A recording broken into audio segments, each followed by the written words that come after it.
I'm going to go straight L.A. Marzulli on you. And I guess I want to know your take on like the Nephilim narrative and its connection with modern day cryptids, UFOs, and or even transhumanism. Okay. And are we witnessing a return of the days of Noah, in your opinion? You know, that's a great question because, and there's a lot to say about it. You know, I going back again, I got saved in 1993 and, you know, I'm 18 years old. I'm a young, foolish kid. And, but soon after that, I began to really, I love the Bible, love the Bible, love the Bible. And I began to listen to, as most people, a guy named Chuck Missler. Okay. And, so one of the things that he was very good at was expository teaching. He would just pick a book and I would go through the book with him. And one of the books that I had was, I had almost all of his commentary sets on audio tape. And at night, I worked at night all night long. I would put the headphones in and I would just listen. And one of them certainly came across was Genesis 6. And just reading it in a straightforward way. And now, you know, in seminary and others, you know, I learned Hebrew and Greek and other things. And so now having the ability to look at, you know, this in the original language, I can tell you that it is not unclear. It is so crystal clear. And what I find fascinating about it is that, you know, when you outline it out, and I had the chance of joining with LA, he wrote a book called Countermove. And so he had asked me to write a chapter in the book. And so people can find it if they search my Mondo Gonzales Academia page. They'll find it there. It's called a brief look at the pre and post flood origins of the Nephilim. And so I went kind of a deep dive in that paper and outlined the text and blocked it out in English, but I did my own translation and everything. But all I'm saying is that it shows you crystal clear that you're introduced to these sons of God, which I know in the New Testament, that language can refer to human beings, but nowhere, not a single time in the Old Testament is that language used of a human being. It's just not. You have that in Genesis 6:2, 6:4, Job 1:6, Job chapter 2, verse 1. So you have Job 38, 6 and 7. So you have this very specific B'nai Ha Elohim, this phrase. And it's super easy. This isn't rocket science. Super easy. Highlight the passage, right click and search, and you'll find it. So this language does not, again, that phrase only appears and it only refers to non-human beings. Okay. Call them angels if you want. That's not exactly precise under the Old Testament. So I describe all that in there. But so what you have is, and in reality, this begins in Genesis 3:15, which we often call, and Gary Stearman has written a lot about this as well, my partner here as a co-host, about the seed war. And it's very clear in Genesis 3:15 that God is speaking, and he's speaking in this sense to Satan. And he says, you know, there's going to be enmity between you and the woman, and between Satan's seed and the woman's seed, zerah in Hebrew. And so it's interesting that most scholars, all scholars would say, what's that referring to? And they would say, well, ultimately, this is the first time that you have a presentation of the gospel, so to speak. They call it the proto-evangelium, the first mention of this, the evangelical good news, in that a redeemer is going to be coming from the seed of the woman. Okay. And most people say that's going to be Jesus. Okay. Those don't, Jesus is a human. Luke chapter 3, we see his genealogy there. But what you see there in parallel is the seed of the woman, which is Jesus, and zerah is a word that refers to sperm. It refers to seed. It can refer to offspring, your seed. But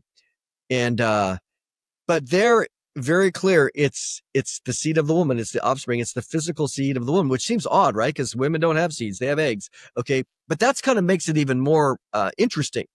So the parallel would be then that not only you're going to have the offspring of the woman in a physical way, but that you'd have offspring of the serpent in a physical way.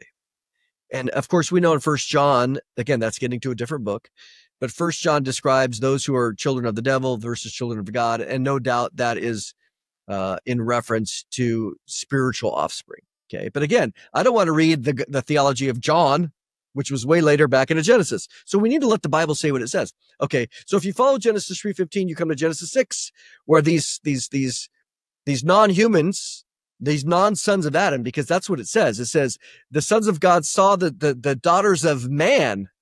So now you have a genus there. They saw the daughters of man, and that they were beautiful. It doesn't say the daughters of Seth or the daughters of Cain, which is the typical Sethite view.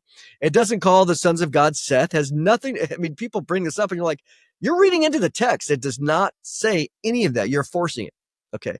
Well, then you see this again, Genesis 6 narrative where you have in seed form, these non-human beings coming down and mating with human women and producing these offspring, which are called Nephilim. And in Michael Heiser, in his book, Unseen Realm, he has a whole chapter on this, which I would encourage people, they want to get to the nitty gritty on it. When you get into some of the Hebrew grammar and Hebrew morphology, it can be pretty technical. But in that book, he says the typical idea is that the Nephilim comes from the Hebrew word nephal, which means fallen ones. But that is not what it means. It actually comes from an Aramaic derivative meaning giant. Okay. So you see this if you translate it, if you look at the Septuagint version, which is the Greek translation, in 275 BC, they use the word giant. So all that to say, let's follow the pattern for a moment. Genesis 3:15, you have a seed war introduced. Genesis 6, you have these fallen non-human entities coming down, mating with human women, producing these hybrid offspring, which that's all it says. They were there before and after the flood. Well, then the flood happens and allegedly all of them drown, which I have no problem with that. The text is pretty clear that all of anything that had the breath of life, it says over 50 different superlatives in Genesis 6 through 8, that everything drowned and died. Well, then in Genesis 14, all of a sudden you have the Rephaim appear. They're in the land of Bashan. These are clearly in the books of Moses from Genesis to Deuteronomy. Rephaim always refers to a physical giant, okay, physical hybrid. And they appear in Genesis 14 out of nowhere. Okay, well then you don't see anything more until you come to the Israelites go down into the land of, they go down to Egypt there for, centuries. On their way back, of course, they spy out the land and they see the Nephilim, Numbers 13:33. Oh my, the Nephilim are here. And the whole land of Canaan now is filled. So Bashan is northeast. What we understand is the Golan Heights today. The whole land is filled. So what is Satan doing? He's filling the land with these hybrids in order to thwart God's plan of giving the land to Abraham, Isaac, and Jacob and their descendants. Okay, it's pretty clear.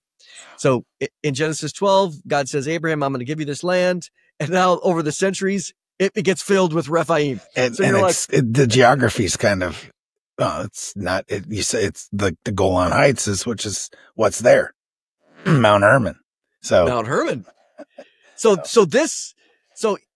what you see there, Bashan is right. I mean, Mount Hermon is right there. And so, of course, we haven't even brought up Enoch yet, because some people get freaked out if you bring up Enoch. Okay. I'm just staying with the text. So let's just stay with the text for a moment, the biblical text. Okay. So you have all of this happening. Of course, they see the Nephilim there. They freak out. Well, then they respond with doubt. Now fast forward 40 years in the wandering, they're coming back. One of my favorite passages, and I encourage people to look at this. Again, we were asking about the foundation here, and that is if people read Deuteronomy chapter 2 and 3. Moses is recounting to them, he's on Mount Nebo, and they're getting ready to go on the land, and they're getting ready to fight all these giant clans, these Rephaim clans, these Anakim clans. And he says, oh, okay, by the way, as we were coming down, from the Kadesh Barnea area, we're coming south, and then we're going east, and we're coming up. The Dead Sea's here. They're coming up around, and they're going to cross over into the land to where Jericho is, right? Well, he says, oh, well, hey, the Zamzumim were living over there in Mount Seir and in Edom and Moab, but God killed them in times past. You didn't need to worry about them. Oh, then you have the Emim and the Zamzumim. You have all these names, and God's like, oh yeah, God killed those before. You didn't need to worry about those giants, all tall and giants. Okay, so the whole area now is filled, but God had already taken out many of them already, and Moses is just recounting this as being history. But he says, this time I'm going to use you, Israel, and I'm going to use you to kill and destroy all these other Nephilim, Anakim tribes in the land. So you have this big battle in the book of Joshua. And we see in Joshua chapter 11, verses 21 through 23, that Joshua is doing so well with the Anakim that they flee. They flee west out of the land, escaping and trying not to die.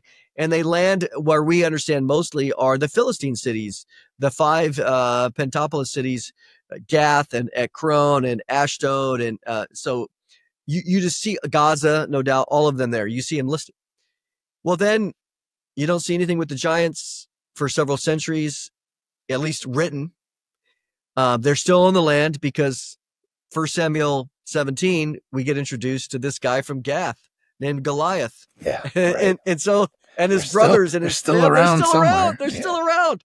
So this is the history of what you have. Again, we haven't mentioned Enoch really even once in all this. This is the history biblically of what you have in the story. And then really after the book of Samuel, you don't really see the giants appearing, at least living anymore in the biblical record.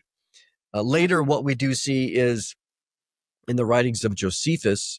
He's writing around 90 AD or so, first century.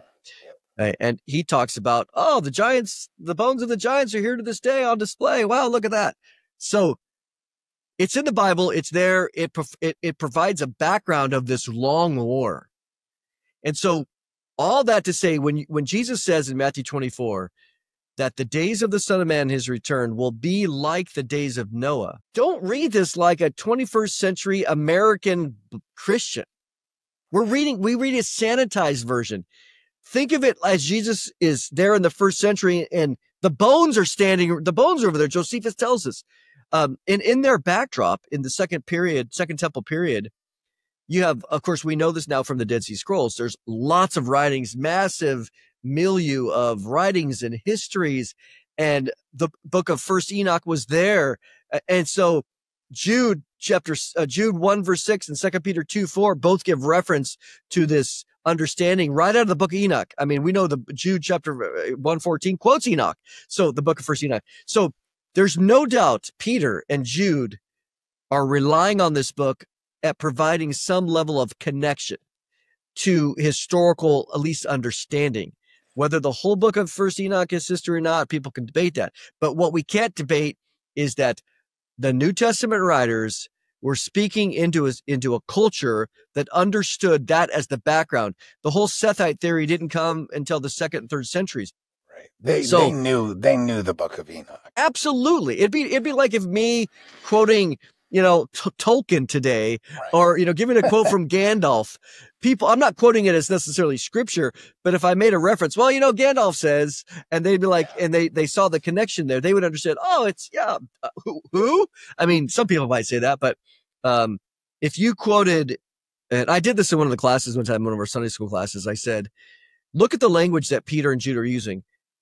Chains, eternal chains, darkness, Tartarus, all of these. I said, where's Peter getting this information from? And then I went through the book of First Enoch and I pulled out all of these exact same phrases and put them side by side. And I go, where's Peter getting it from? He's getting it clearly from the book of Enoch, and he's putting it in inspired scripture. So to me, do I believe Enoch is inspired scripture? No, I don't. There's a lot of challenges with First Enoch, but nevertheless, they quoted it and they referenced it and they made allusions to it because that was the understanding of the time. So again, going back, when Jesus said like the days of Noah, they weren't simply just thinking, oh, well, people were unaware. People were, building and planting, even though that's all true.